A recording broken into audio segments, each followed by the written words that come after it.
जी हाँ दोस्तों, हम आप लोगों को एक कहानी सुनाने जा रहे हैं।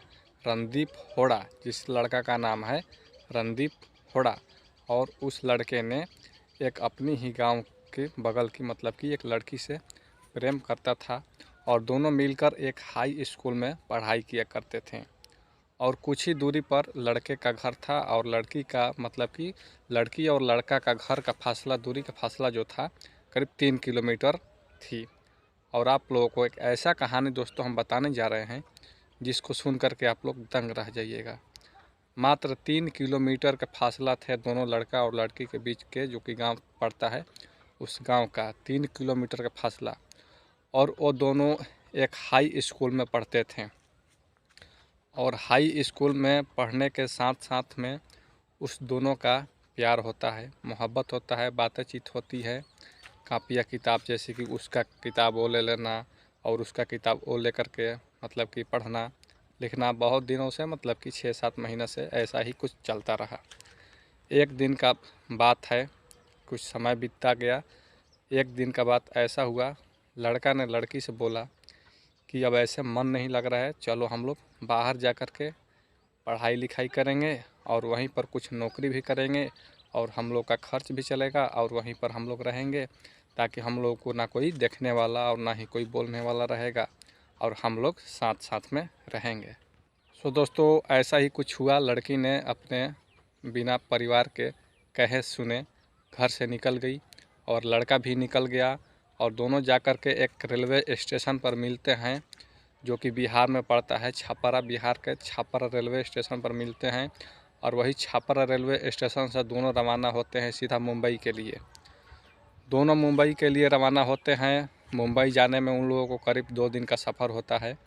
2 दिन समय लगता है ट्रेन में जैसे तैसे कटते हुए मुंबई पहुंचते हैं।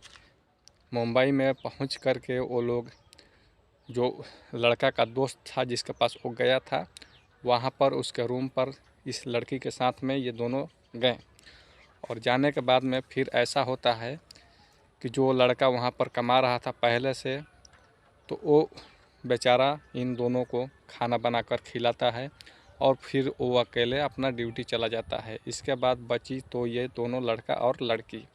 तो ये तीनों रूम पर दिन भर रहीं और कुछ बातचीत करते रहें अपना। और इसके बाद उन दोनों का जो कि पढ़ाई लीला था वो तो समाप्त हो गया। अब इन दोनों का कहानी जो कोई अब उल्टा पलटा चल रहा था, क्योंकि लड़का का नाम था संदीप और लड़की का नाम था नीतू। तो ये दोनों का काम जो उल्टा पलटा चलने लगा। तो फिर इसका एक दोस्त था जो कि जिसका नाम रणधीर था। रणधीर ने इस लड़के से बोला कि चलो यार, तुमको हम एक फैक्ट्री में काम धरा देते हैं। तो दोस्त, ऐसा हुआ कि उस लड़के ने बोला रणधीर से कि चलो हम तुम्हें अपने फैक्ट्री में काम धरा देते हैं, वहीं पर काम करना और अपने रूम पर रहना। लेकिन इसको तो ये नहीं ठीक लग रहा था। उसी बेचारे लड़के को तंग किया करता था और वो बेचारा अपना फैक्ट्री में काम करता था और ये दोनों का जो कि काम चालू हो गया था।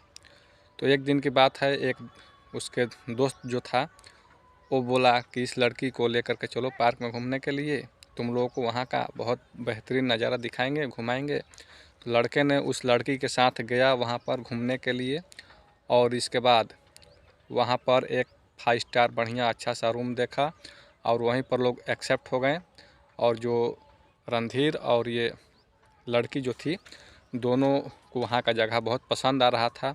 तो इसके दोस्त जो था उसने बोला कि चलो भाई, कोई बात नहीं, यहाँ तुम्हें जगह पसंद है, रूम भी यहाँ का पसंद है, तो तुम यहाँ रह लो, एक रात का हम किराया दे देंगे। और फिर क्या हुआ कि किराया ये तो देने के लिए लड़का तैयार हो गया और ये दोनों रूम पर गए और रात भर इन लोगों का वहीं रात कटना चालू हो गया। अभी करीब करीब शाम का 8 बज रहा था और ये लोग खाना उना कुछ खा रहे थे। तो अभी ऐसा कुछ हुआ कि लड़की ने ऐसा काम किया कि अपने सारे कपड़े उतार दिए और लड़का भी उतार दिया और दोनों का काम चालू हो गया था। तभी उसके दोस्त ने आया और दरवाज़ा को ठकठकाया। तो इसने दरवाज़ा खोला तो लड़का देखकर चकित रह गया, क्योंकि दोनों नग्न अवस्था में थे और सिर्फ अंडरवियर पर थे। तभी इस दोस्त ने बोला कि क्या दोस्त, केवल तुम ही अपने ही सब काम करोगे, हमें कुछ नहीं करोगे?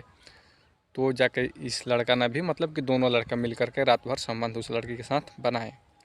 और फिर सुबह होते ही मतलब कि प्रतिदिन का काम यही चलता रहा, करीब करीब महीनों बीत गया। महीनों बीतने के बाद उस लड़का ने क्या काम किया, इस लड़की को कि अब वो बेचने को सोचने लगा दिमाग में, इसे कहीं हम अपने रास्ते से इसे साइड कर देते हैं। और इस तरह की लड़कियाँ तो बहुत मिल जाएंगी बाहर में, आप लोग जानते ही हैं। तो इस लड़की को ले जा कर के एक ऐसा तरीक़ा से और ऐसा लेकर जाता है कि इस लड़की को शक भी नहीं होता है कि हमें कहाँ ले जा रहा है और क्या करने वाला है, कुछ भी लड़की को नहीं मालूम था। और दोस्तों इस लड़की को लेकर जाता है बम्बई के मशहूर सिटी में और एक कोठे पर, और वहाँ ले जाकर कर लड़की को बोलता है कि तुम यहीं बैठो, हम आ रहे हैं। और ये लड़का उस लड़की को वहीं बैठा देता है। बैठा करके उस मालकिन से जा कर के, जो कि कोठी की मालकिन होती है, उससे बात करके और 1-2 लाख रुपया उनसे ले करके और वो यहाँ से सीधे निकल जाता है। और फंस गई लड़की जाल में। तो लड़की करे तो क्या करे। अब जो कोठे पर की मालकिन थी तो लड़की से प्रतिदिन बोल रही थी कि ग्राहक के सामने जाओ, लेकिन ये नहीं मान रही थी। लेकिन जैसे तैसे करके इसको बरियारी वहाँ पर काम करना ही पड़ा मजबूरन, क्योंकि काम जब नहीं करती, ग्राहक के सामने नहीं जाती थी, तो इसका खाना वाना सब बंद कर देती थी। तो ऐसे ही कुछ दिन चलता रहा। लेकिन जब लड़की का परिवार वालों ने खोजते खोजते इस लड़के यहाँ मुंबई तक पहुँच जाते हैं, और इसके बाद लड़के को पुलिस अरेस्ट करती है, FIR होता है, पुलिस अरेस्ट करती है, उसके बाद रिमांड पर लेती है। फिर इससे पूछताछ होता है। पूछताछ होने के बाद पता चलता है, पूछताछ करने के बाद जैसे तैसे वहाँ पर पहुँचते हैं लोग प्रशासन के साथ में।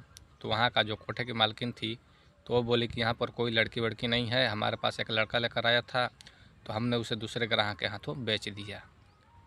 तो वो लड़की अब वो कोठे पर भी नहीं थी, अब वो चली गई दूसरा सिटी में। कहाँ? कोलकाता में उस लड़की को बेच दिया गया।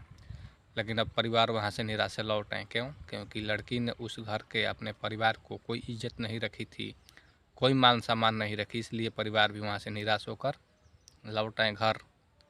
अब लड़की वो कोठे पर अपना जीवन बिता रही है। तो इसीलिए दोस्तों कहा जाता है कि अपने मन की ना करें, जैसा अगर जीवन बोलता है वैसा काम करें, और खुद सोचें, आगे का भी सोचें और पाछे का भी सोचें कि क्या होने वाला है। तो आप लोग लड़कियों इस तरह के जाल में कभी मत फंसिएगा। प्रेम मोहब्बत करती हैं इस तरह से, और लड़के भगा कर लेकर चला जाता है आप लोग को बाहर में, या जब मन जी भर जाता है उसका, तो आप लोगों से पीछा छुड़ाने का फिराक में लग जाता है और आप लोगों को गलत राह पर ढकेल देता है और ख़ुद वहाँ से बचकर निकल जाता है। तो इसलिए आप लोगों को ये वीडियो हम बनाए हैं कि आप लोग सतर्क रहें, सावधान रहें और ऐसे लड़कों से बचें और ऐसा काम ना करें। चलिए, तो वीडियो अच्छा लगा होगा तो चैनल को सब्सक्राइब जरूर करिएगा, वीडियो को शेयर जरूर करें। चलिए, मिलता है नेक्स्ट वीडियो में। जय हिंद।